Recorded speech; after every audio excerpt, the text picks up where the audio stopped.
It's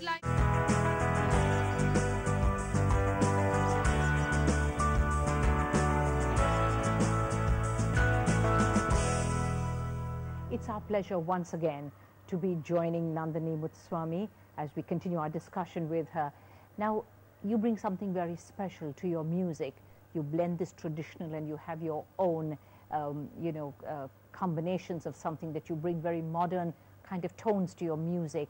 So does this come from within you?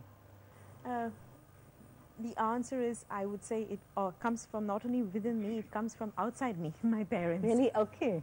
They encourage you towards yes, that. My father, Mr. Muthuswamy, and my mother, Subbalakshmi Muthuswamy.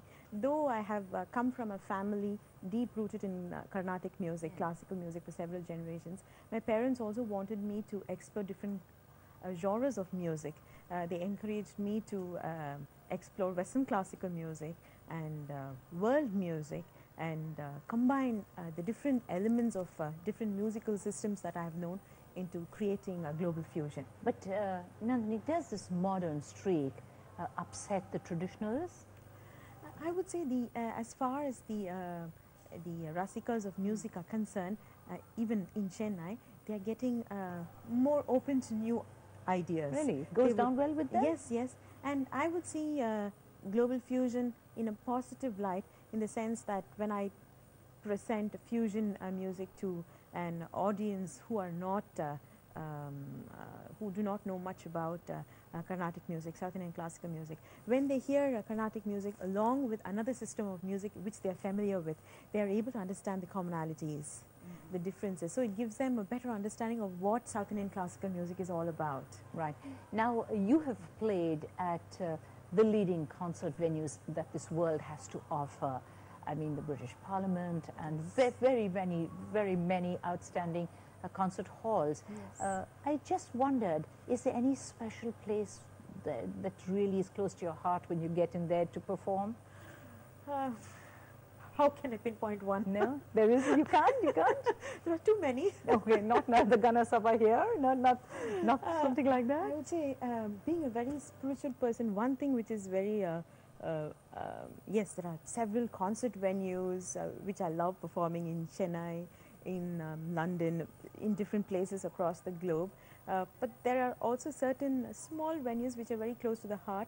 Being a very spiritual person, I'm very attached to my spiritual guru, Shantananda Swamigal, and every time when he was there, I used to perform for him at Skandashrama, the ashram. So performing there is something which is very emotionally fulfilling for me. I would maybe pinpoint that. Right. Now, you have many firsts to your credit as well, and I'm going to talk about that here. Interviewed by the BBC, and you have, in a way, been the first person to bring South Indian classical music into a Western environment, especially in UK, where you now live. Tell us about that. Yes, I feel really blessed to have performed in several important venues. In fact, I was the first Carnatic musician to perform in the British Parliament, and also to be first Carnatic musician to be interviewed in the BBC World Roots, and also had the honor of performing for the Royal Academy of Arts, and things like that which have happened in London ever since I started living there. But one thing which is also very special is I also teach in the University of London. I teach Carnatic music. Yes, but you have also introduced this chair over there. Now, tell us about that. Yes, it's a music department which specializes in world music. So all kinds of musics are find a place in the department: Chinese music, African music, Middle Eastern, even North Indian Drupad music. But I went in there was everything except Carnatic music. So that was something which really upset me. Yes, I'd imagine. Right.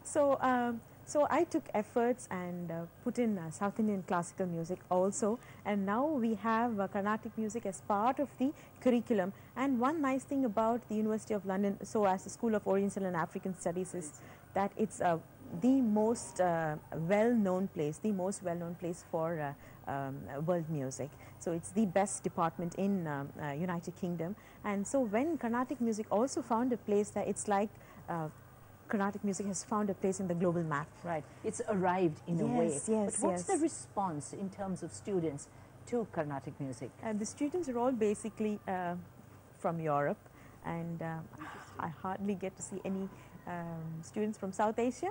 Yes, there are Asians, Chinese, Japanese, and the students who come to learn Carnatic music.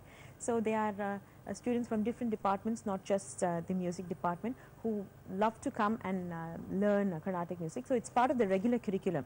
So they get to learn this music throughout the year, and at the end of the year we have an exam for them. They have to give a small performance, and they're all singing Varavina, Mridupani and things like that. Amazing, isn't it? And amazing, and the amount of dedication is absolutely mind-blowing. They're really dedicated. They want to get the words right, every subtle nuance of Carnatic music right. They work really hard for it. And besides that, I'm also doing a special course during summer.